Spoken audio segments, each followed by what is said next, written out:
Welcome back to a special edition of the Spitballin Podcast. Once again, y'all really like my guy Ricky on here. I got a few people hit me up saying that he was really good and knew his shit, so I had to get him back on. He's going to be a reoccurring guest. I'm flattered. Yeah. I appreciate you wanting to come back on. Give me some fucking dap. My bad. And I left you hanging. You did. I saw that. Yeah, like my bad, like Jason, bro. he did that My to me bad. too, bastard. But yeah, I really like Ricky's our chemistry on camera. I obviously look better than him on camera still, but I like his sports takes. I like that he's not afraid to put his voice out there and give his stupid takes, and we'll see where we go on podcast number 2, but I appreciate you wanting to do it.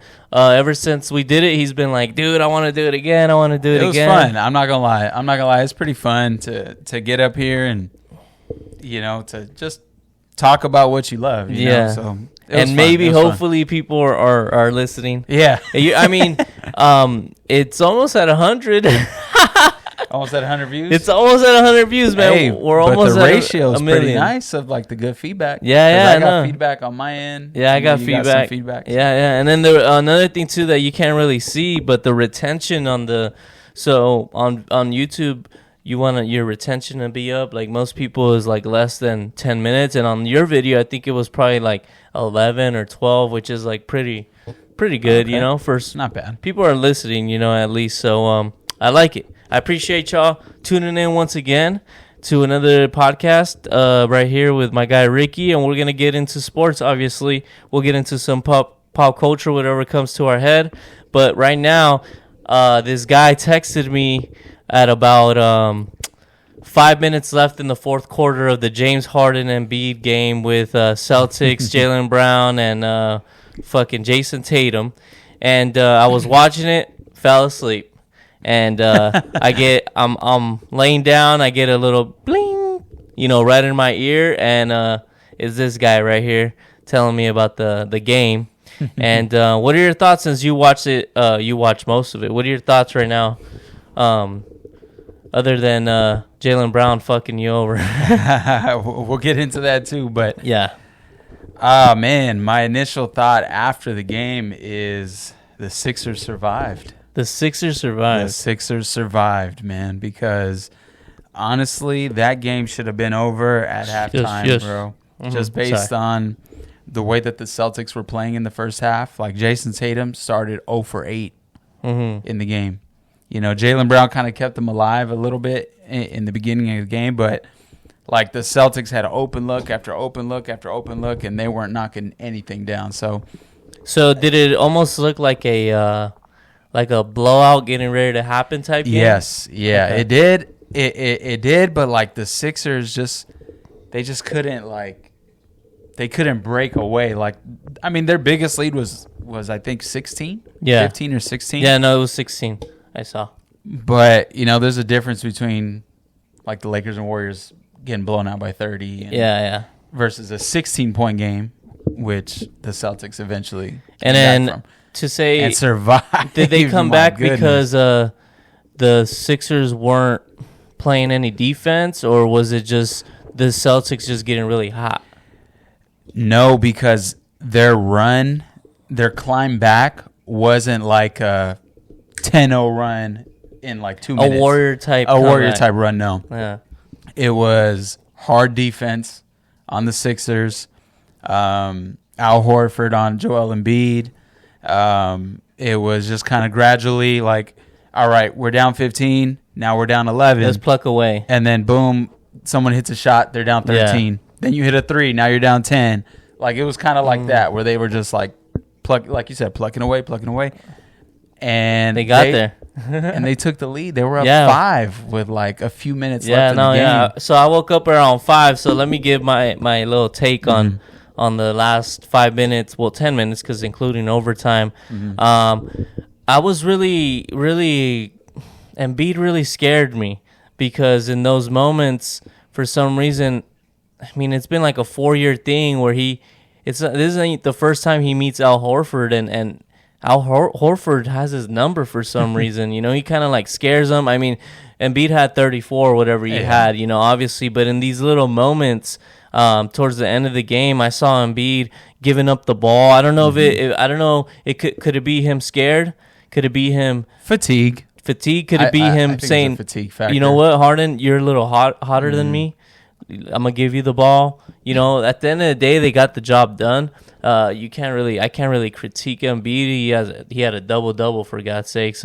He had some key moments in the overtime, but there was moments where they were down 1, and he was like really. It looked scared to go at Horford. Even PJ Tucker gave him an earful. I don't know if you've seen that. I missed that piece. Yeah. So remember when PJ was under the basket. He goes up, gets fouled for the and one. The and one, yeah. Yeah, and that was huge. Yeah, that was huge. I love PJ Tucker. That tied the game. You needed PJ. We were just talking about guys like that last pod. PJ Tucker type guys, you know, Crowder, you know, guys like that. You know, anyways, he gives him an earful, and that's you know, another thing about PJ. Obviously he knows his role, and he's given the best player, the MVP, an earful. You know, that just goes to say about how he knows his place in this league and that team, and you know, sometimes you got to do that. Yeah. But it's just, what do you think about what I'm saying and my take on? Did you see that as well on Horford, or what did you think? I mean, yeah. I mean, those are guys like Al Horford, who's been in the league for so long that. You know, and you can't say he like clamped and beat down, because he did still have 34 and 13 boards or whatnot, but it's the little savvy kind of veteran, like you kind of know your body positioning, and you know kind of where to put yourself on guys and where to try to force guys. So it's like, you know, he knows how to play basketball. You know, that's why he's been in the league for so long. Breaking news, Al Horford knows how to play basketball. He's got high basketball IQ is what I mean. You know what I'm saying? So, no, I agree with you. And what's crazy about Al, how he's kind of changed his style of play too. You know, he's a knock. You got to guard him on the perimeter. He'll knock threes down. He'll knock it down, you know. He plays solid defense. I don't want to say that the Sixers got it done. I want to say that they survived, like I said, because Marcus Smart made that three at the end. I mean, obviously it was like tenths of seconds after the buzzer, but like that's just surviving. That's scraping by, dude. To me, it was probably like PTSD of Philly fans, because when I saw him shoot it and it go in, I was like, it didn't count, you know. But I saw the whole crowd kind of like, wait, did it count though, you know? And even like the players, you know, they were kind of like, here we go. Yeah, really. It was just they just kind of walked off. Yeah, like here we go, you know. And you know, the Sixers Celtics, you know, that's a decades long rivalry that's just gonna it's one of the greatest, you know, in the NBA, you know, right there with the Lakers. I mean, you can't do the Kings anymore. It's been 20 years. But you know, it gives me those type of vibes, because they've been good for fucking a long time, you know. Got my buddy texting me. Shout out Fred, he's texting me right now. I don't know what the fuck he's texting me about. It's probably fucking the Nuggets game and shit. But yeah, I think he's about to start right now, right? Yeah. I could probably put it right here. Al Horford really impresses me. You know, he's an OG. He's in his late 30s. Every team he's kind of been on, he's been a staple of their team. He ain't like some guy that's just, you know, he's just kind of. He's a career starter. Yeah, he ain't riding no. I mean, obviously he's not the best player, but he does his part on the team. Even defensively, he does his part. You know, he's obviously, you know, in key moments doing it with Embiid, and you know, that's not the story. The storyline really here is James Harden. You know, he comes back from a horrible game. Two of them. 2 horrible games. I think I saw a stat before you came that he was 5 for 26 in the last 2 games or something like that. You know. Yeah. What are your thoughts on Harden? I know you were giving me shit last 2 games on him. Well, no, I don't think I was really giving you shit. It was more so like the Sixers need him. Yeah. You know, so like he can't afford to go 3 for 18 or whatever it is that he went, and like passing up wide open layups to kick the ball out. Like, when you start doing that, it's kind of Ben Simmons range, and you're like in your own head, you know. But James put it on today. He was again vintage Harden, like we talked about in game 1. You know. Yeah, and that's what, you know, to me, another player too that let me just talk about James Harden. I think he needs these type of games because like he gets too much shit when he has those last 2 games that he had in Philly and in Boston. And I just feel like he should be top 50 player, man. I think he's one of the greatest players ever, and because he hasn't won and hasn't gone to a final. Well, he was in with the Thunder, yeah. But you know, I just think he gets too much shit for not showing up, as he should, right? As he should. But let's remember, like, he's one of the greats, and his game today was just crazy. You know, he needs to have that dude that he brought to watch him play that survived the shooting. That kid, Asian. Oh yeah, that he's recovering. I heard them mention it, but I didn't really hear the full story on it. But I heard that he had a special guest. That's what it was, and he needs to show up for Game 5 in Boston. Shit, huh? Well, hopefully not, because I got Boston. You got Boston next game? Oh, I have Boston winning the series. Really? I have them going to the finals. In 7? I thought it'd be over in 6. I mean, it still can be. Mm-hmm. It still can be, but you know, the margin of error is just so slim for the Sixers. You know, so I think it's Doc, man. I really don't. I don't think that Doc adjusted. I don't think he you know, puts these guys in the best position. I honestly think it's just because he has Embiid that they are where they are, you know. And they constructed a decent team. I think Tobias Harris, I don't know what happens to that guy. He played good defense down the stretch, but I need Tobias to have like between 12 and 15 every game, and sometimes he comes up with like 8, and I'm like, what the hell is that? You know, he gets paid way too much money to be incredibly inconsistent. Yeah, and like we spoke about in last pod, they really did choose Tobias Harris over Jimmy. You know, in a sense, you know, obviously there's the rumblings about Ben Simmons not liking the way he would speak to him, and you know, Jimmy had that history of being that type of guy in Chicago and the Wolves, Minnesota. You know, with having that those stuff with Big Cat and stuff, you know. So you know, I wonder why the Six. I mean, if it wasn't for that fucking lucky shot that Kawhi had, they're in the finals, and who knows if they win, you know. But you know, is the word right? Revisionist history? Is that a? I don't know. Is that what I'm doing here? Or 2020? Whatever. Fix what the fuck I'm trying to say. But you know, that's hindsight being 2020 when we're looking back and saying that. But Tobias Harris, he's just not. To me, he's worse than inconsistent sometimes. You know, in these big games. I wonder what it is. You know, and shout out Tyrese Maxey, man. He's in there. He's their third best player. Sometimes he's their second best player when Harden doesn't show up, you know? What do you think about Tyrese? I love Tyrese Maxey. Yeah. I called it too. Game 1, over 24.5 points. Yep, he has to get it in, fellas. Remember that. Give me my flowers. Give him his flowers. Give me my praise. I need it. But yeah, no, I love Tyrese Maxey. He's aggressive. Yeah. You know, he's shoot. When he gets the ball, he's looking to score. Yeah. You know, and he's pretty consistent as far as his style of play. You know, he's not, I don't really see him disappear, really. You know what I mean? Like, even if his shot isn't falling, but he'll go to the cup. He's in the game. Yeah. You know what I mean? And he's active and he's aggressive. Like I said, he's always looking to score. So I love Tyrese Maxey. I think he's underrated. Not a lot of people talk about him. A lot of people don't really know who he is, but I think they should. He pissed me off a little bit, though, where he was holding White at the end.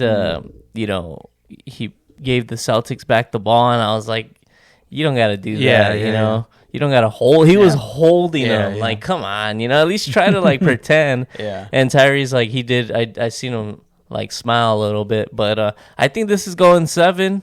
I think it's gonna be. I think this is how the Sixers slay the Dragon. It goes 7 in the Garden. I think that's where Embiid is gonna have his moment, and I think they're gonna play the Knicks. It's not looking like my pick of the Knicks is looking too good right now, but I think they're gonna play the Knicks, and it's gonna be fucking amazing. I think. I'm sticking by my Knicks pick because I have to. Yeah. But they're not looking the greatest, you know. And what's crazy is Miami lost a lot of players, and they're still out there, you know. I mean, they lost their second best player, Tyler Hero. You know, yeah, he's been hurt. Yeah, he broke his hand. Yeah, in the play-in, right? Yeah. Mm-hmm. So it's like, what are they? They're still here, you know. Jimmy. Yeah, Jimmy. Kyle Lowry's giving him very, very productive minutes. Yeah. He doesn't even start anymore. Yeah. But he comes off the bench and he gives you super productive minutes, whether it be assists or, you know, he's good for 12 to 15 points. You know, taking charges. He does a lot of that dirty work. You know, that's that Heat culture. Yeah, that's it's a real thing, That's man. what they talk about over there. That Heat culture. So. Jimmy Jordan. Freddie calls him Jimmy Jordan. He says, "I got Jimmy Jordan. I'm going to the finals." Playoff Jimmy, dude. That's a real thing. He's for real, too. Like playoff Rondo, man. That's a real thing too. Playoff Rondo was a real thing. Yep. Playoff Jimmy, you know. So you still got Miami in 6, right? Or what'd you say? Yeah, or I got Miami winning the series. In 6, 2-1 right now. It's 2-1. Yeah, I think it goes 6. All right. I think Jimmy closes them out, but then I think I got the Celtics going to the finals, so I'm gonna stick with it, like you said. All right. So, you know why I got the Knicks? I just felt like the Knicks had more guys, especially when Tyler. You know, without Tyler, I think Adebayo, he's a solid defensive player, but he's inconsistent too offensively. You know, Julius Randle, he's horrible in the postseason. I saw a stat yesterday. I don't know the exact stat, and I probably couldn't find it, but it was something about he's got like the worst field goal percentage in NBA history in the postseason. Postseason? Yeah, something like that among like qualified players. You know? Yeah. So they need more out of Julius Randle. Mm-hmm. Yeah, I agree. He gets a little 34%. There you go. Wow, 34%. That's just not gonna cut it when you're one of the go-to guys, right? Mm-hmm. But Brunson is really their. Mm-hmm. You know, they found the guy to kind of build around. The Mavericks miss Brunson. You know, I don't know if you saw before the season was over. They asked Luka, "Do you guys miss Brunson?" And he just kind of like laughed and smirked, you know. But I think, they went to the Western Conference Finals. Yeah, last year. Yeah, I think Kyrie being. I don't know if he's gonna stay. Right? Isn't this his last year? Yeah, he's a free agent. Yeah, free agent. I don't think, but who knows? You know, Kyrie needs the ball. You know, but Luka needs it more. And what would you take Luka over Kyrie? Absolutely. I mean, obviously Dallas will take Luka. I would take Luka. I'm just saying, like, you know, as a player, you know, not as Dallas. Luka? Yeah, I would take Luka. Over Kyrie? Luka. Yeah? Yes. Damn. Yes. My favorite thing about Luka is his tenacity. It's that European old school kind of vibe, you know. I used to like when him and the Dragon from Miami would go at it. What are you talking about? Fucking Goran Dragic? but they call him the Dragon, you know? Okay. Gordon Dragic, when they would go at it a little bit him sometimes. And Devin Booker would jaw at each other. Yeah. You know, talk a lot to each other. That's that European, like, they're old school, man. They're not with that bullshit, you know? So I got the Sixers, the Knicks in 6. He got Miami in 6. His is looking better. Celtics, Sixers, I got the Sixers in 7. Mm-hmm. And we're flipped. And he's flipped. He has he has Celtics in 6. He would like it, but you wouldn't be surprised if it goes 7. No, absolutely not. I mean, like I said, actually, I think I would. You'll be surprised if it goes 7. I think the Celtics are the better team. I mean, I think they are the better team. I think they're better coached. Yeah, Doc, man. Let's get into You want to get into Doc? Yeah, I want to get into Doc Rivers. Doc man. has been he's obviously always in the postseason. You know, he always has talent everywhere he's gone. Whether it be the Celtics back in the day. Obviously, he won a title, but God, dude, that was 2008, and he still gets this title. like that. He's like he's a championship Popovich coach. Or that was 2008, man, and it took like one of the original New Age super teams to give him that. You're right. 3 Hall of Famers, 3 top 75 of all time players: KG, Paul Pierce, Ray Allen. Yeah, it took that to beat Kobe and the Lakers in 2008, but like he hasn't gone back to the.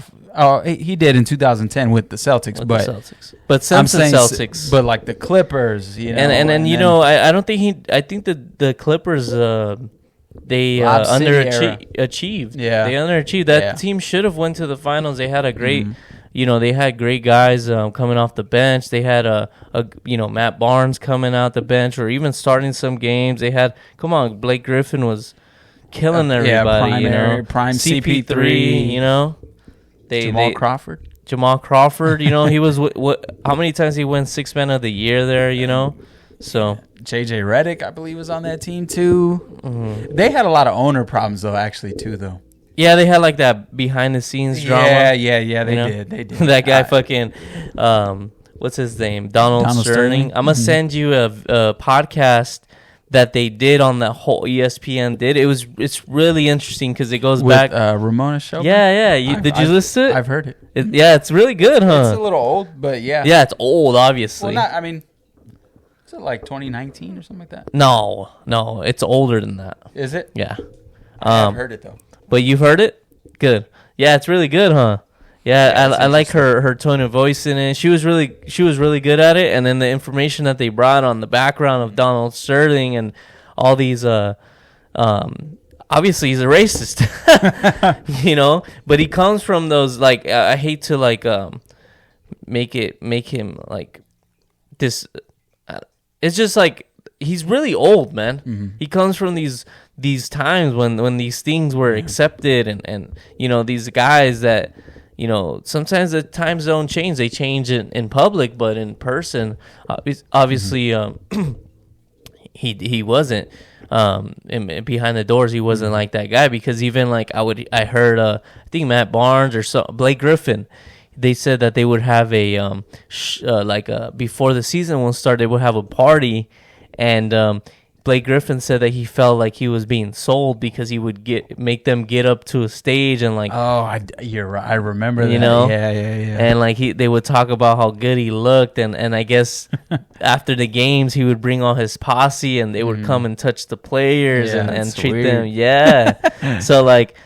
Yeah, he's a racist, It is what it is. I mean, he still owns some of the Clippers, but does he? Yeah, I think abortion? Him and his wife, yeah.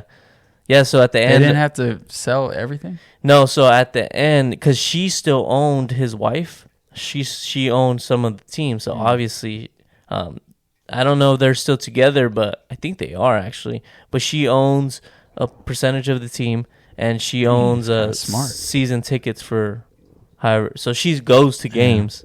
That's kind of obviously smart, they're not going to be like Donald Sterling's wife is in courtside right now, So she owns it. That's kind of smart. Yeah, that's kind of like the PSG soccer player. You heard about that? No. And he's Moroccan, Hakimi. No. You heard about that? His wife was I think they divorced. And his wife was trying to get 50% of everything that he had. Oh, And I guess everything that he has, he put it under his mom's name. So he's got nothing. Like on paper, he's broke. Yeah. So he couldn't. Yeah, W. Big W. City boys up, right? No, but we're way off the rails now. But anyway.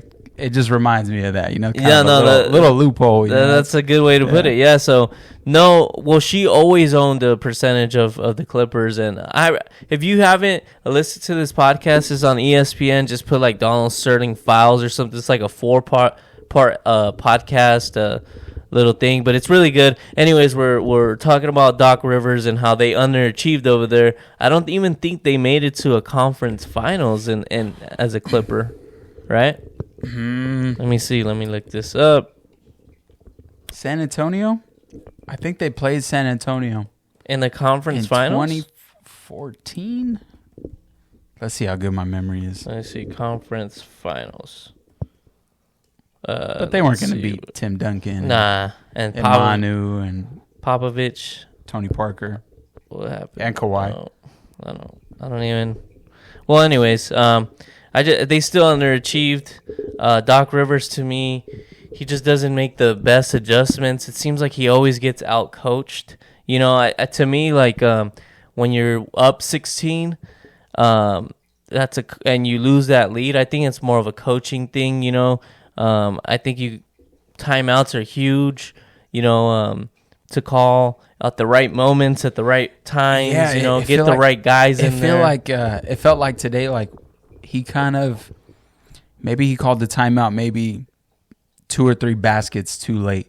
You know, that's kind of what it felt like in that run. Yeah. And when they were chipping away at that lead today. I like that. So what do you think about the Celtics coach? He still had 2 timeouts and he went with they do that though. The Celtics, but what do you think about that? I mean, because I think it's kind of like Marcus Smart get 2 of your last shots, right? Yeah. I mean, technically Tatum knocked one down. Yeah, but Tatum passed the ball up. Yeah, but I mean, it's because he wasn't open, he didn't get the look. You know, he's just kind of free balling out there. It's kind of like it's kind of like a damned if you do, damned if you don't kind of thing. Because you know, if you look at it from the Celtic point of view, it's like, okay, we're just gonna go, and we're not gonna allow the Sixers to set defensively and get the matchups that they want to. Yeah, I get what you mean. You know what I mean? So it's like you're the hero if you pull it off and you win, because if Marcus Smart hit that in regulation, you're the hero. It was short. You're the hero because what? Oh, you're smart because what? You're just pretty much just saying our players are better than yours. We're going to let them just roll with it. Yeah. You know, and if they knock down the shot, we're talking about a different story. Yeah. You're not talking about the timeouts. For sure. You know, but I think at the end of that overtime, I think you need to call a timeout, especially seeing how I mean, but you're right. Marcus Smart got 2 good looks, you know. But do you want knocked one down? Yeah, I mean, do you want Marcus Smart shooting your shot at the end of the game though for all the marbles? Not when Jason Tatum started 0 for 8 and then he just wouldn't miss after that and he had 24 points. Like, no, I want Tatum to shoot it. Yeah. So, but I think we kind of covered the Sixers game today.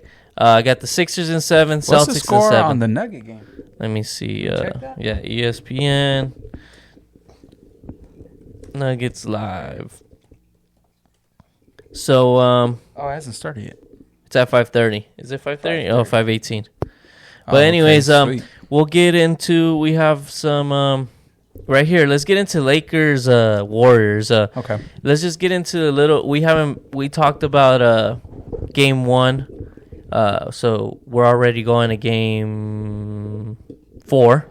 So did we talk about game 1 last time? Yeah. So well, we didn't talk about the game, but we said what the keys that needed to happen, and we got a little cocky and we kept telling each other how we said what was gonna happen, you know, and it happened. And you know the Warriors. We're kind of spot on, bro. Yeah, bro, we killed it. I was feeling a little cocky, man. You know the Warriors adjusted, but I also didn't see the Lakers with that. They had a good first half, but then from there it was just like, oh my goodness. They were kind of like a little sloppy defensively. Like just little things I noticed, kind of like Vanderbilt was kind of leaving Steph. Like you just were giving people too much space, really. Yeah. You know. Do you think the Lakers were okay with losing that game? It kind of felt like. All right, it kind of felt like it. Not initially. We're talking about game 2, right? Yeah, game 2. I don't think initially, like, because I think LeBron had like 14 in the first quarter or something like that, or 12. So it kind of felt like they came out with like, or at least LeBron came out with like, LeBron I'm not satisfied with. These are the Warriors, you know. These are the world champs. This is Steph Curry, Klay Thompson. I'm not satisfied. If I got a chance to go up 2-0 going back home, like that's the way he came out. Yeah. But your boy Anthony Davis. Wait, what do you think it is, man? I just don't see. I don't know how you have a 30-20 game and then don't even have 12 the next game. I think he had. And then you have 25-13.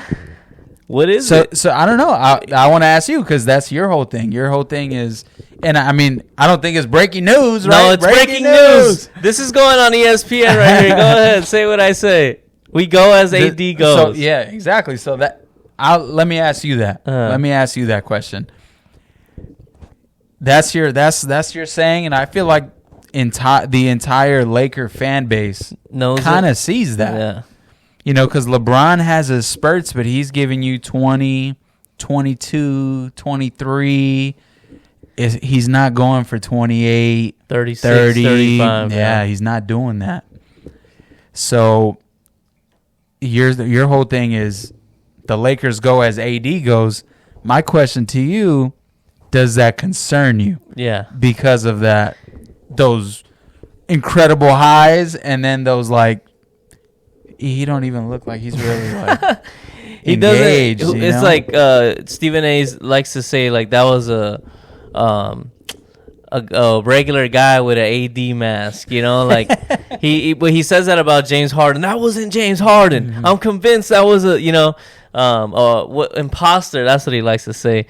But does he concern me? He actually asked me this question before we started, and I think it's a really good question because I sat there and I'm like, you know what? It does concern me because, like we said, granted, the Lakers are up 2-1.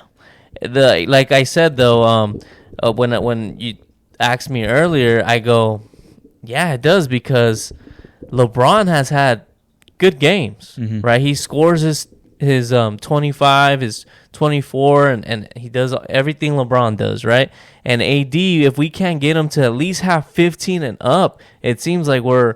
You know, because he still plays decent defense regardless, but we got to have him do what he does in game 1 and 3, you know, at least 75% of that to have a chance versus the Warriors, you know, because that's the way we're going to beat them through AD. You know what I'm saying? Because, you know, AR, I don't want to say the other one because it's a little weird to say. You know, AR-15, I'm going to say it, but because people call him that regardless. Yeah, I know. It's not like I'm fucking breaking it. It just feels a little weird because of, like, where we are with the countries kind of saying that. I don't think he would love people calling him that. Right? I don't know. What do you think about it? He's a weapon. Yeah. What do you think? It doesn't make you feel a little weird? Am I just being a little sensitive, woke bastard or what? A little bit. Yeah? I don't think that's weird. Okay, cool. No. All right, AR-15. I think he plays consistent for the most part. You know, I think D'Lo's catching a rhythm. Mm-hmm. You know, he's actually a reason that we're playing, but it seems like everyone's playing their game. But if we don't have AD playing his game, we lose. Mm-hmm. You know, so to answer your question, it is concerning, and I didn't really think about that because you know, for the most part, I was thinking if AD doesn't have his game, then LeBron will have his game. Mm-hmm. That would like kill it. But I'm looking back and in my head, I'm like, but he hasn't had a monster game where it's like, whoa, you know. I think his last monster game was when 20 when they closed out, yeah. You know, versus the Grizzlies. And even then, look, yeah, he had 20 rebounds, but 20 points, you know. Yeah.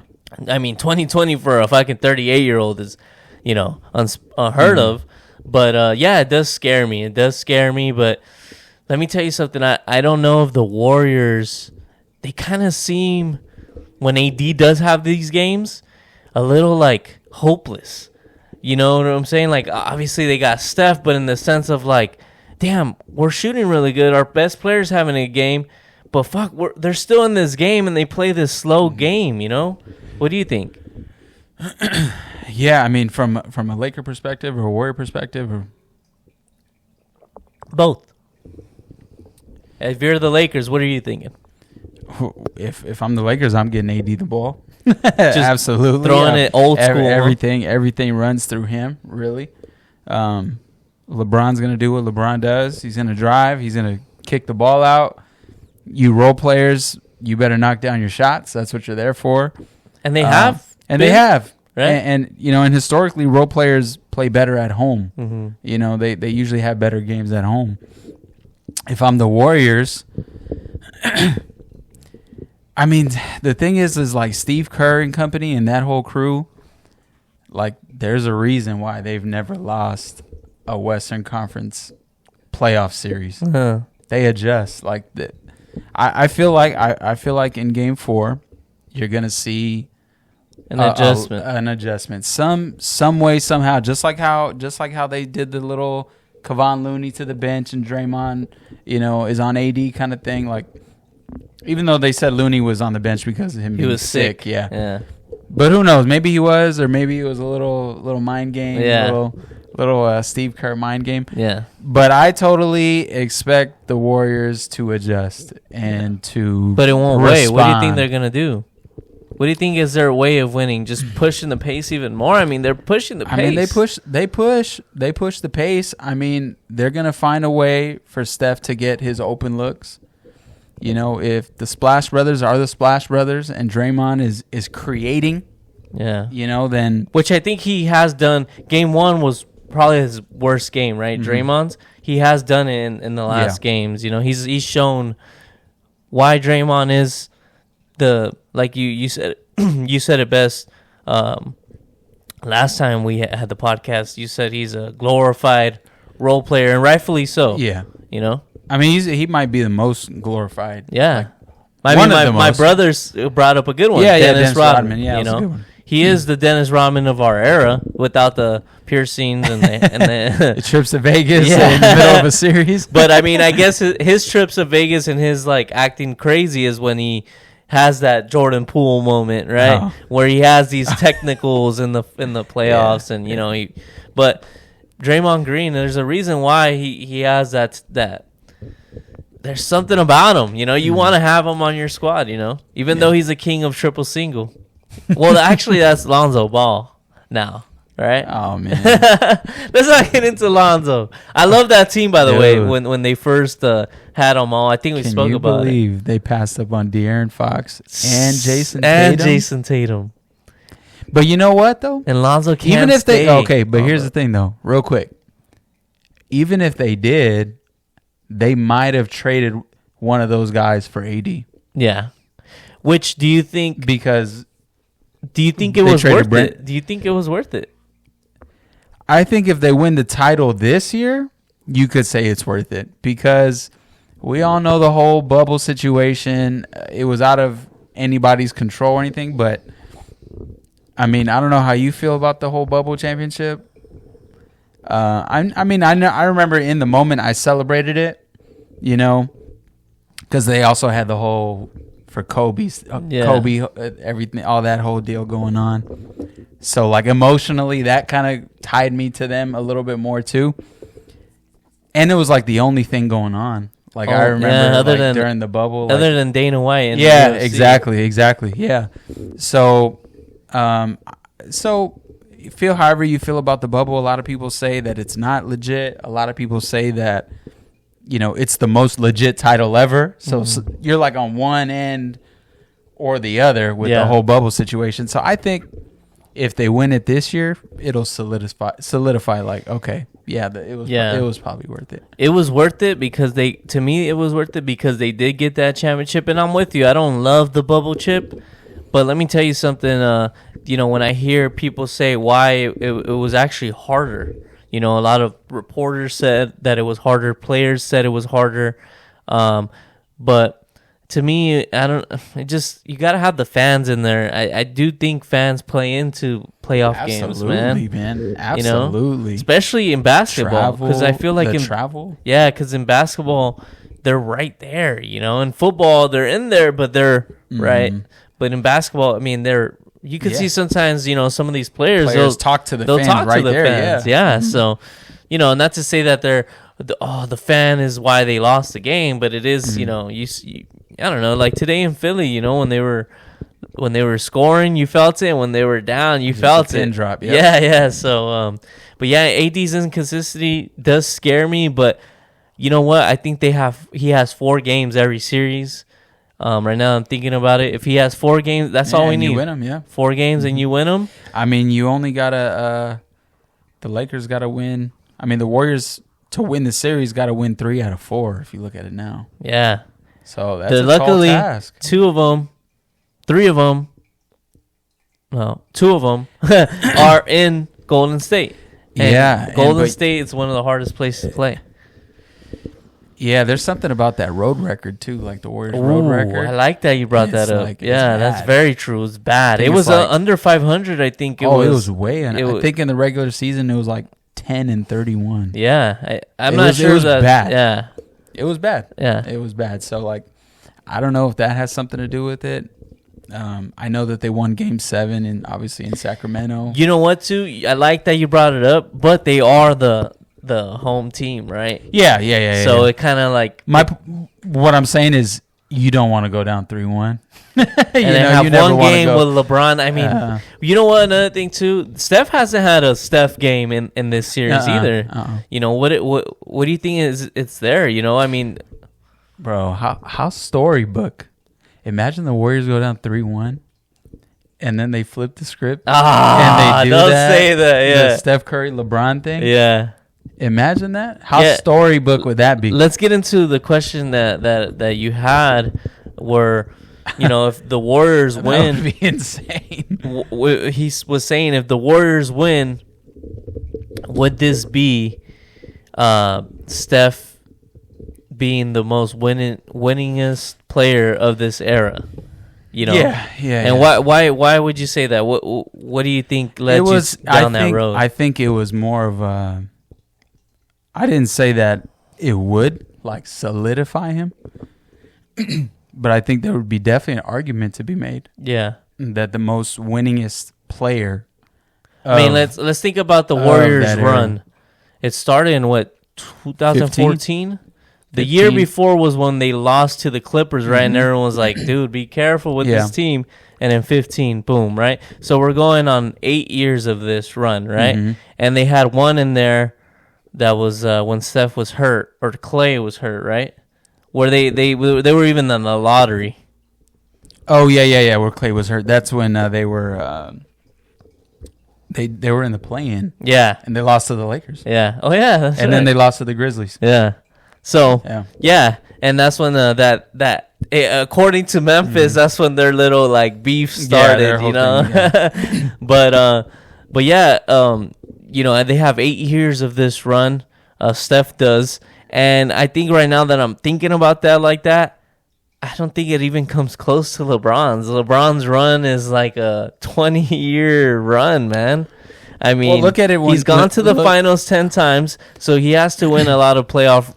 Look, dude, you're sitting here trying to make me defend LeBron, and I don't love LeBron, but it's just a question to ponder. Yeah, it's just a question to ponder because the last 10 years, maybe. That's what I'm saying. Because I think you could only look at it as when Steph Curry came into the league. You know, so if you kind of look at it, okay. What happened? 1, 2, 3. All right, we're back. Ran into a little technical difficulty. We might run into it again, but we're speaking about LeBron and Steph. You're saying that it's something to ponder about. It's not. You're like not super convinced that it is, but it is a question that Steph is better as far as this decade goes over LeBron. You're saying that it wasn't. You're not definitively saying that if he wins this series that he is, but it is something that you're questioning. Yeah, I mean, if you look at it, there's an argument to be made. Yeah, you know, I understand. You know, when Steph came into the NBA in 2009, we saw. So if you just look at it from there, you know, LeBron won in 2010. Wait, no, he didn't. No, that was Celtics. That was the Lakers Celtics. Yeah. 2011 is when he went to the finals. Yeah, and lost to Dallas. Yeah, And lost to JJ Bray. Yeah. So LeBron won in what, 12, and then in 13. Yeah. And 14. Battery's not working there, but we're cool over here, so we'll just keep talking. Yeah. So it's like I'll put a background. Okay. So, I mean, he won 2 titles. How many does LeBron has? 4. He has 4, right? Steph has 4. Yeah, Steph has 4. Maybe and 2, and then think about this too. And out of their both of their 4, you could say both of them had 2 through 2 super teams as well. Like a lot of people were going to say, "Oh, well, Steph needed KD to beat LeBron in those, in those finals." Yeah, to get 2. But LeBron also had Wade and Bosh, and Ray Allen, that shot, A lot of people like to dismiss the Miami one because they say, well, LeBron, his caliber of play wasn't met by Wade or Bosh as far as like him being the way better player. And they say they would probably push back in Steph Steph was at the level of KD or right below KD, so maybe that, but I'm with you as far as like in that time, early 2010s, there wasn't those teams other than the Celtics. And really what I'm saying is like they've beaten each other in finals. They've obviously met in the finals and they've beaten each other. Yeah. You know what I'm saying? And so like this is the first time they're meeting in the Western playoffs. And like if Steph beats them, without a KD, you know what I'm saying? So I'm just getting at like, it's argumentative barbershop talk. It is, like barbershop talk. You can kind of get into like, man, is Steph's era like of basketball, like in this era, is Steph the most winningest? In these last 10, well, obviously you just said it where he's got MVPs as well. First unanimous. Back to back. Well deserved. Back to back. He's got the 73-9 record. Yeah. We all know what happened at the end, but he does still have the 73-9 record. Steph is going to go down as like a top 10. Revolutionized the entire league. Changed the game, by himself. So, I don't know. It's an argument to be made. And I brought it up before Stephen A. Smith did on First Take, by the way. I got receipts. He did. I got receipts. I got receipts, people. Nah, he did. He did bring it up. We just didn't get to it when the last podcast that we had. But look, and I'm not giving pushback. I'm not giving pushback if you tell me nope, it's LeBron. Yeah. Okay. You see what I'm saying? Because obviously you're throwing the out proof is in the pudding. Yeah, you're throwing out just something to think about. But I like it. I think Steph is the second most. I mean, but another thing too. Right now, when you brought that up, I'm like, well, let's not compare careers, right? You're saying the last since Steph came. Let's say 10 years. Yeah, since 10 years. 12 years. Has he had the better 10-year run? I don't know, because even LeBron, I mean, he had the Lakers. He came back from 3-1 versus Steph, and they won in Golden State, Game 7. I understand. So, but he's number 2 for sure. Man, that's so crazy right now thinking about it. Like, fucking LeBron, man. Right? Wow. Yeah. I mean, he's not my favorite player. I got Kobe over him, but that's just emotional. Show me the stats. I've shown it to him. Obviously he is the better player. I don't need to see the stats. Yeah. You could even see the play.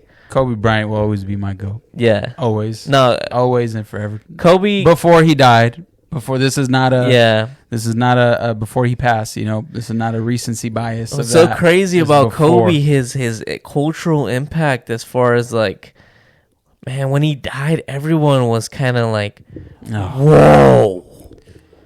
Dude, I was like. It's not like Muhammad Ali where weird. he died because it's like, well, we saw this coming, right? With Kobe, it's like, whoa, right? Yeah. And then a lot of people connected to it because, obviously you connected to it too because in a much deeper because of the daughter, right? You have a daughter. 2 daughters. You have 2 daughters. Back then, I only had 1, but. So the connection there was also more personal for people. It wasn't just Kobe, but a father passed away with his daughter, you know, and so Kobe's connection to the people of LA, the sports culture, NBA culture, it just still felt to this day, and what he means to the people, because Mamba mentality isn't just a saying anymore. Some people, that's what they're trying to lock into, right? They're trying to find that in their game or whatever they're doing in their life. Line of work. Yeah, you know, you could even do it in your relationships. You know? To have that focus, tunnel vision. Yeah. That's my goal forever. Yeah, that's my goal. His impact on let's just stay away from all that other stuff. I know the numbers, but his impact in the Lakers, where you're just like, oh man, Kobe. They got Kobe though, you know. I mean, LeBron. Let me tell you something though. LeBron has that too, though, bro. They got LeBron though. That Tom Brady. You ever see that FX sound of the game of Atlanta versus Tom Brady? You never seen that on YouTube? Super Bowl? Yeah. Where the Falcons players on the sideline. Yeah, they're like they got Tom Brady though, and that's what LeBron has that, bro. So I think, all right, show me the numbers, show me all that. I got Kobe. It's just like I don't know, you know. And let's be honest, when Kobe and LeBron went at it, LeBron had the better, but also LeBron had the better teams. He was obviously, you know, on the rise of his career. Kobe was on the downspring. For you ever watched the Redeem Team documentary? I did. Man, he also changed. I mean, of course, you could always, you can always show a matter of perspective. You know, like you can show how, like as far as the way it's filmed, the way it's shown, the way it's presented. That's kind of what I mean. But from that point of view, I mean, man, he also changed a lot of those players in that era too. Yeah, with his work ethic and the waking up at 4 a.m. and these guys are coming back from the club and Kobe's in fucking a full drench, sweat. I've seen that. Yeah. He's in, so his impact and goes. Wade saw that, LeBron saw that, and those guys hadn't really. I mean, Wade had won a title already, but LeBron hadn't won a title. Yeah, no, LeBron was known as like the can't get it done yet. Yeah. Obviously, great player, but he hasn't done it. You know, but Kobe's impact on culture, man, right now it's kind of like I know what it is, and I've had this feeling before, but every time I think about it, it's like, no, man, it's like whoa, you know, it's crazy, but. It even goes so deep where it's like this time, like I have a newborn baby, and I really wanted to have a boy, and when I heard the news that I was gonna have a girl, honestly, it kind of devastated me. I'm not gonna lie. What's your daughter's name? Leia. We're going to edit this. Don't watch this. Initially. Yeah. But one of the things, and this is weird, you know, you take it however you want. But for me, one of the things I was like, but damn, you know what? I'm a girl dad. Yeah. You know what I mean? Like, that's just like my idol, just like my favorite athlete ever. You know what I mean? So a little kind of twist back to happiness in a sense. Yeah. So, but it's all good now. Yeah, that's beautiful, bro. I like that you said that. That sounds messed up when you say it out loud. What do you mean? Oh, the devastated. Yeah, it's just because I love sports so much, and not that girls and women can't play sports, not that at all. But I don't know. It's just different. Yeah, it's just different with a boy. You feel like you can. No, for sure. Me having my kid, I have a 7-year-old. And when I got the news that it was a boy. For sure, I was like, oh, shit, you know. And another thing, too, like, your legacy lives on as far as, not that it doesn't with women, but obviously we know. The name can change. Yeah, the name can change, you know. So, you know, it is a cool thing. And hopefully, I mean, maybe I want to have more kids, man. I want to go to, like, 4 or something like that. But, you know, I'm not the one that says, you know. You're not the one that's got to carry it for 9 months. And push it out or get cut open to take it out. So it's easier for us to say. Yeah, it's easier said than done for sure. but yeah, I understand your feeling because I was also hoping that it was a boy, you know. And you know what? I always hear. I mean, I've seen videos where the girl gets a little upset that it's a boy or a girl or whatever it is, but for the most part, it's those guys who say, "I want this," you know. Where I feel like most girls just say, "I don't care." Yeah, you know. But we're getting fucking way we're way. But yeah, LeBron is number 2 all time. Might be number 1 for other people, but you can't disrespect LeBron's numbers. What he's done for the NBA. I think when it's all said and done with LeBron, we're gonna look back and see his impact on these new players. You know, people like. I mean, to me. You know, there's people who back in the day were 6'7" and thought, well, I'm not going to handle the rock like that. But because of LeBron, you know, we have Aaron Gordon. Not to say, obviously, but he's a big guy who handles the rock a little bit. And, you know, just other players like him. Shout out to LeBron. Shout out to Kobe, all legends. Rest in peace to Kobe and Gigi.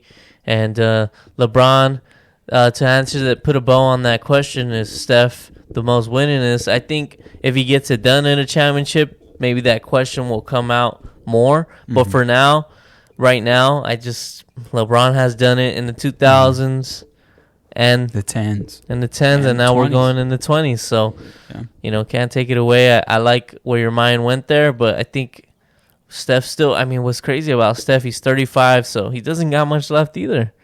You know, he looks great, though. I think the way he plays, it's I think he could hold up. Yeah. For more really good years of Steph. He doesn't get like banged up like. No, he's not like Ja who goes airborne and crashes on the floor every other play. Yeah, he's not a Jokic AD that's banging down there, jumping up and down. He's a cardio machine. He's running around the court and then he's knocking down shots. Yeah, and the only time he's getting up is when he's shooting. Because like Jokic, AD, they got to get up to block. They got to get up to get a rebound. They got to shoot. You know what? Typically, that's like the last thing to go. Shooting? Is your shooting. Yeah. You know, your athleticism. Well, I mean, Vince Carter was just at the end, Vince Carter was a spot-up guy, you know? And you could always work on your shooting, you know? But not that Steph needs to work on his shooting, but... You know what I mean? That's like the last thing to go in your game. Mm-hmm. You know, old retired players go on to court right now, and they're gonna knock 9 out of 10 down. Yeah, you know what I mean? But they can't go dunk the way that they used to dunk. You know, so yeah, no, for sure. Yeah. So I think we kind of hit all our points. I think the Nuggets series is pretty much we already said what was gonna happen there, and I mean it's not breaking news. Jokic is the best player. Right now, I'll take Jokic over. Sounds crazy, but I'll take Jokic over KD on my team right now. Right now, how KD's looking, I just think. Look at the Joker, man. Come on. I think, dude, if I'm not mistaken, I think he had like 17 boards and like 15 assists in the last game. How does he do it? Fuck, man. He doesn't jump high. He doesn't. Yeah, he's just fundamentally sound. Is he the new Tim Duncan? I mean, I don't know. I mean, that's no, dude.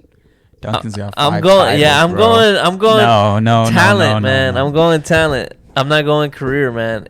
Jokic is he's bringing back the big man. I mean, that's another thing too that I was talking to my boy Fred about. Is the big man back? I mean, Embiid. I mean, yeah, the MVPs are all Giannis, right? Joker, Embiid.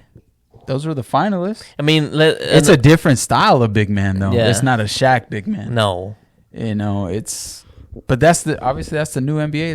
That's a 3-point line. You're running a fast break and you pull up for a 3. Mm-hmm. you got a clear lane and you pull up for a 3. That's just the new NBA. Today at the end of the game, did you see how Doris Burke? I was shocked. People who were watching the game, Harden goes up for a layup and he gives up the layup to give the 3. You know, in a pretty important part of the game. Yeah. So that's the new NBA, man. It's the new NBA. I'm always going to take the 2 points. Yeah. That's just me. Look, I love obviously the Warriors style of winning has worked, but I love the way the Lakers do it because they mix it up, right? Obviously, their bread and butter is AD, but they shoot threes too. Mm-hmm. You gotta step up on D'Lo. You gotta step up on Austin Reeves, even Rui. Yeah, hey, even dude, Rui. Hey, give Rob Pelinka some credit. I know. Is he the dude? He was on the cusp of getting fired. Yeah, he was on the hot seat. Yeah, he was. He was on the hot seat. But you're right, Rob Pelinka. You're listening to this, the Spitballin Podcast. Ricky and Chris, your stock just went up, Rob. We're giving you your flowers right here, right now. Actually, Jeannie just said she's gonna give you a raise because we gave you your flowers. So it is what it is. Rob, we want 10%. But yeah, no, you're right. Rob Pelinka, he earned another 3 years in my book easily. Yeah. Because he showed he could do it. Remember when Magic was talking throwing a little shade? Magic, dude. During that little time when Magic resigned, yeah. And then he went on First Take and started talking about how like they wouldn't give him the freedom and yeah. But Rob is was Kobe's best friend, so it's like he's got that killer grind. Yeah, I'm gonna be up at 4 a.m. He's Magic got like did that. It. And Magic is the smile, the face, and all that stuff. He even said it that he wasn't ready for what was. And people give Magic the credit of bringing LeBron to the Lakers. But I don't think that. I think LeBron was coming either way. Yeah, I think that's a good take. Yeah, because it's like obviously what him coming to LA, what it did to his family, number one, right? Yeah, I mean his kids. His son is now enrolled at USC. Yeah, so going to USC or committed to USC, I should say. And all his other stuff with Uninterrupted and all, so you're right. It could have already been like I was going there regardless. And LeBron's gonna change your culture to a winning culture wherever he goes. You're gonna win. Mm-hmm. And are you gonna win a championship? Maybe, but for sure you're gonna be in the playoffs. Well, actually, no. What? They missed the playoffs, bro. Yeah, but a few times. Obviously, I think that was all like in the first round. I think that was all like a Pelinka thing, right? Rightfully so, he was on the hot seat, right? He wasn't bringing, but he was also, not getting the best. Yeah, it was to me. It was a Rob thing, Yeah, but LeBron also like kind of picks and chooses who he wants. So it is that whole Russ thing. Like he had to get the okay, right, from LeBron. I think it was LeBron's idea. You think it was LeBron's idea? I think it's on record. Yeah? I think so. To me, when that happened, I know you get on me and you say that I wasn't watching, but I wasn't watching. I wasn't watching them play because I said, am I stupid or this is clearly not going to work? Mm-hmm. Westbrook needs the ball. I mean, it showed in the Clippers versus Suns. He was having great games because the ball was in his hand, right? And still losing. Yeah, and still losing. So, to me, Westbrook, he needs the ball, and so does LeBron. LeBron's 50-50. He needs it, but I think Westbrook's more like 80-20 where he needs to have the ball. He needs to bring it up, create, and I think with LeBron, it just wasn't going to work. He needs like a Kyrie guy who also could get his bucket and then also kind of run around a little screen and maybe – hit a little elbow shot. But I think we're gonna put a bow on it. We're an hour in. It's quick. We'll get in. Yeah, it was quick. We'll let the gatekeeper, the God Almighty. Let me hold on real quick. I gotta give Jason his flowers. I gotta give him his flowers. Go ahead. He was right. He was right. He said it. What did he say? He said it. I actually too big. I had him over at my house yesterday. We watched the fights together, and dude, on the main card he went 4 for 5. Oh shit, Jason! He went 4 for 5. Yeah, and let me tell you, the co-main and the main, I was so split on those. Like I had no idea. Like I was like, I don't know. We picked Bilal, me and Jason. Yeah, and I know he didn't get the way that the method of winning correct. Like he said stoppage on both of them. But he still was spot on. Yeah, he was spot on. He made me some money too. Oh yeah, I did a parlay. Yeah, I did a Bilal and Aljo parlay. Yeah. So, Jason, your stock just went up. Your stock just went up. No, his MMA knowledge he's pretty spot on, man. Yeah, he's good. He's good. He's good. I know when he sends you picks, you've said that they've been shit sometimes. He says the opposite though. He says that he's made you money. He's had his good events. Yeah. But there are times where like he has given me his picks, but like I agree with them. So okay. Like, so does he get credit for that? No. Yeah. Like you can't get credit for that if like that's what it was. That's what you were picking regardless. Yeah. No, yeah, it was let's just get somewhat into like Bilal Gilbert, little weird fight, right? A little bit. I don't think the boos were warranted. I thought it was still some pretty high level stuff. I've seen way worse fights. Yeah, way worse. I don't know why. Bilal did his thing. He did. I mean, I think people were booing maybe because nobody was going down or anything like that. But like, those are two of the top. Those are the cream of the crop guys in the division. And let me tell you something. I don't think you're gonna knock out Bilal with that big ass head. No, I'm not even. Yeah. Like there was. Jason could stop talking about his head. Yeah, bro. There was like 2 hits that Gilbert got him with, and it just was like didn't phase him right through him. Yeah, he was eating them. So, and then the Aljo, and then you had Cejudo winning, right? I had Bilal. No, but like Cejudo. After the fact. Yeah, so at the end, I had Cejudo winning because I just felt like in round 1, obviously went to Aljo, right? Round 2 went to I gotta rewatch that shit. But anyways, I just felt like Henry did enough, on the feet, and then his takedowns. I don't think people were talking a lot about Aljo's takedowns, but Cejudo took him down too, Yeah, I mean, and when Aljo had him, just like when it was Henry, Aljo wasn't. Yeah, and that's the point I was gonna make is like how much do you put into the takedowns, because they both really didn't. None of them ever were in danger with ground and pound or like really like any submissions. Really, it was almost a stalemate, man. It was a good fight. Oh, it was a good fight. It was a technical fight. My brother hit me up, said it was trash, and I'm like, you're a newbie, man. Man, I think for the like, not to say that we're a trained eye, but like, we are, bro. We are. Not to say that I'm an expert. We are. But I think I've watched enough fights where I could kind of like, I know like this is high level. That was high level. This is high level. That's why that's why it's a stalemate. Shout out to that's why there's tension, because it was tension. Even at the end of the fight, you felt the crowd kind of like, what's gonna happen? Yeah, right? When Henry got that last takedown, you're like, oh, maybe he pulled off round 5, and maybe he had 2 somewhere else in there. Here's the question: where did Aljo win that 3rd round? Right? Which round was it? That's why I'm saying like we kind of gotta rewatch it when it gets out there.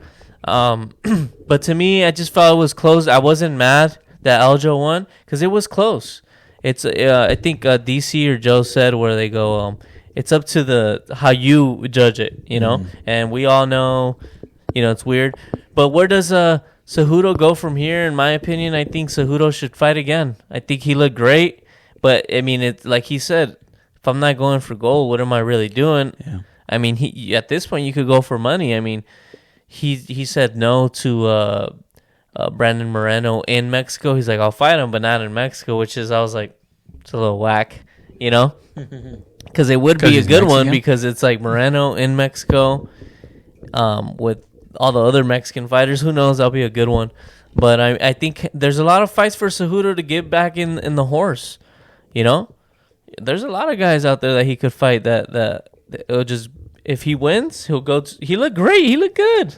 I mean, 3-year layoff. and you get a split decision versus the champ. The Conor stuff was weird though. Him kind of talking shit about Henry, where I'm like, Conor, you haven't won, buddy. Like, that's Conor being Conor, bro. Yeah, you're. I don't know. And Henry said my resume. Jason didn't like it. My resume is better, and I think it is. Because that's Jason's god. Yeah.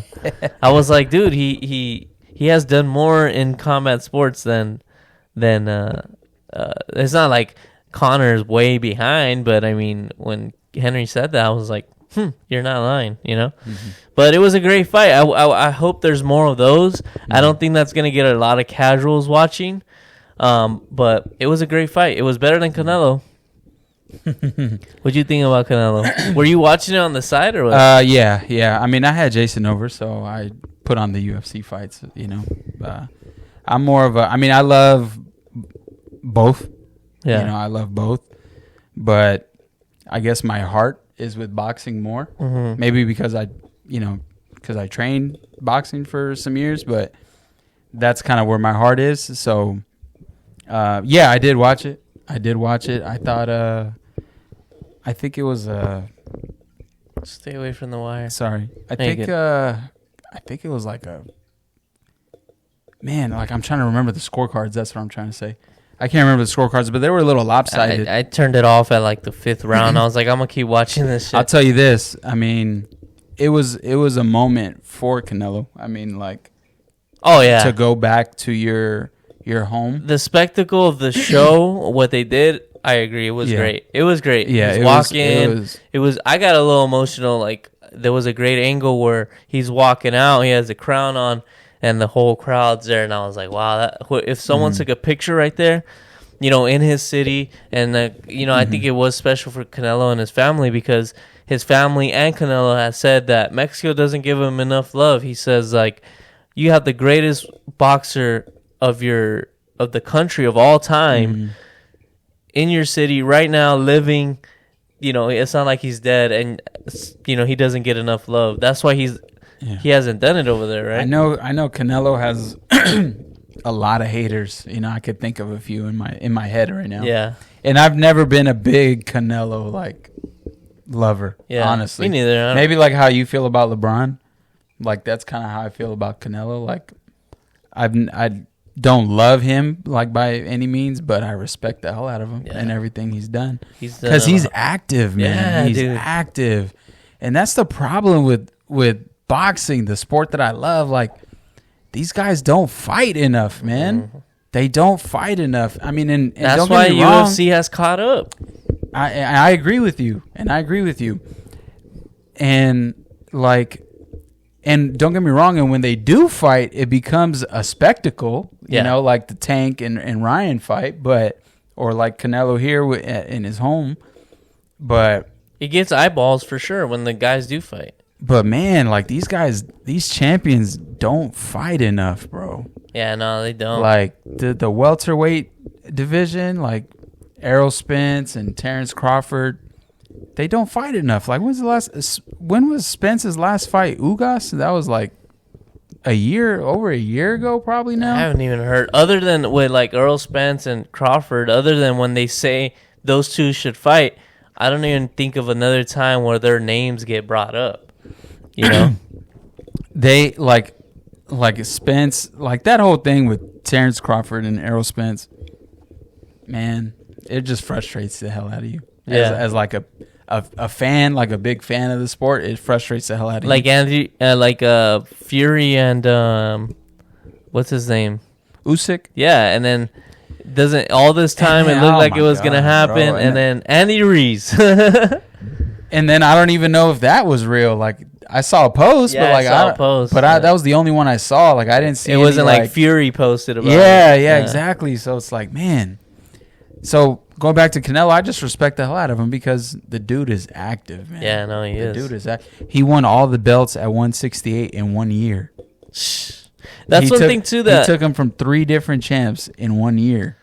Mayweather can't say that, right? I mean, Floyd was like a 2 fight a year kind of guy. No, like, I'm saying like how much belts Canelo has over Floyd, right? How many weight classes up and down? I think Floyd is like a 4 division. Yeah. I think Canelo is also. Manny's the one that has the most. He's an 8. Manny Pacquiao. Oh, he's an 8 division world champ. Damn. Yeah. Manny's the one that's the most. Manny, he was good. He was a. I think a lot of people just like Manny, huh? Yeah, it's hard to not like him. Yeah, it's hard not to like Manny. It's hard not to like him. My legs. I remember I was watching a fight and his legs were like giving up or something like that, and then he goes, my legs. Yeah, or when he knocked out De La Hoya, you're still my idol. What's crazy, sometimes I'll go back and watch him get knocked the fuck out by Marquez, and he's asleep. Oh my god, bro, that was a big ass moment. That's probably one of the most brutal, or I don't know if you want to say brutal, or one of the biggest knockouts in boxing, even MMA, just because. Dude, he looked like he was dead. Yeah, like he didn't get up for a long time. It was crazy, and he was winning, obviously, right? Yeah. Well, it was back and forth because he had gotten knocked down earlier in the fight, but then he knocked Marquez down a couple times too. But yeah, that's what's wrong with boxing. Another thing too, the caliber of the matchmatchmaking. The caliber of fighters. Like this dude, John Ryder, like he was game, but like nobody really knows who he is, you know? The odds were 18 minus 1,800 to like plus huge. 800. It's like, come on, you know? Yeah, that's where the UFC has caught up in my sense. You know, they're in the television more now. You know, are they always putting up these great fights? Sometimes it gets a little watered down for me. But they put up the better fights more than boxing, you know? The big ones, yeah. So I hope that Tank and Ryan, especially seeing their revenue come in of what they did and what, you know. I don't think it hurts Ryan either. Ryan gets one more fight. He's back in there, you know.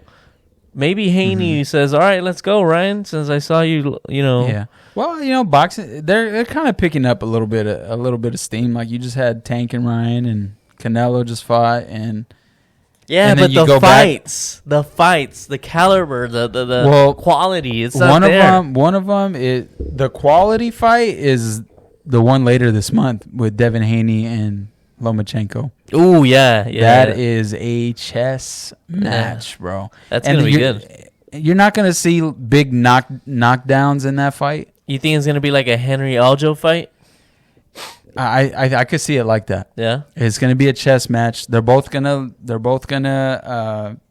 try to download information, and for the person who kind of knows what they're watching, it's gonna be more of a it's a chess match, and you're gonna love to see it. But you know, the untrained eye might think it might be a little boring.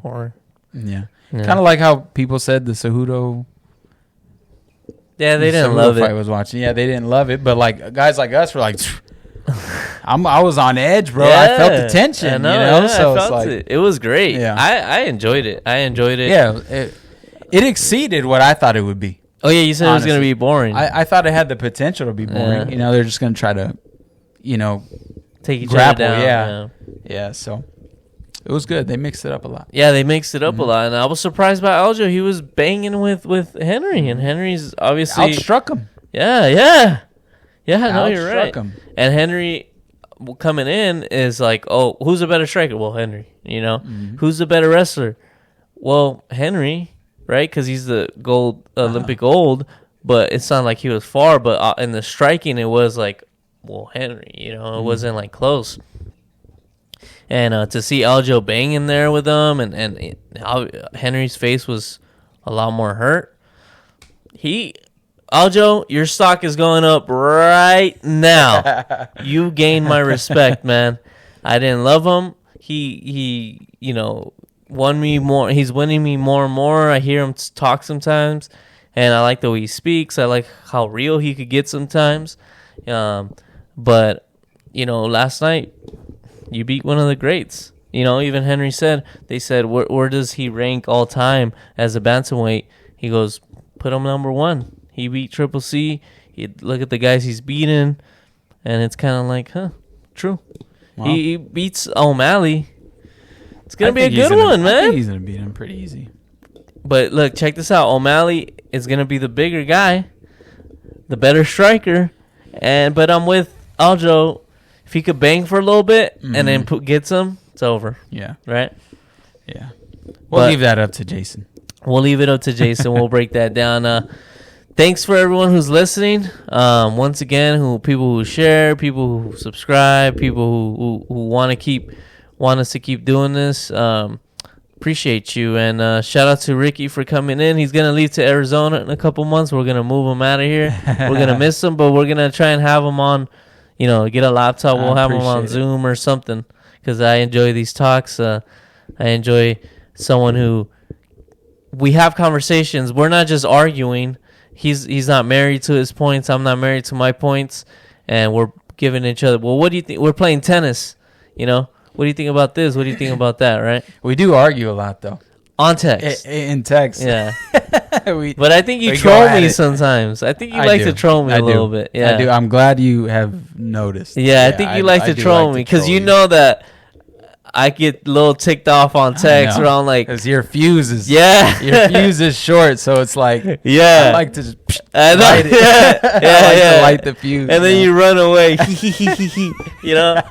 I literally put he. Yeah. No, yeah. Sometimes you do. Sometimes I'm literally like looking at my phone and I'm like, this is he stupid? Like I'm talking to myself and I'm like, I think. And I know you're trolling me, on, bro. I know you're trolling me, but my persona still gets pissed off, and that's what pisses me off a little bit more, because I'm like, he knows he's trolling, like I don't know what it is, but it's fun. I like it. I like that it's not personal ever. You could call me a dumbass bitch. I call you a dumb fucking idiot. But we know where it's coming from, So shout out to everyone who's listening. Shout out to my guy Ricky for making it again. Wanting to do it, bro.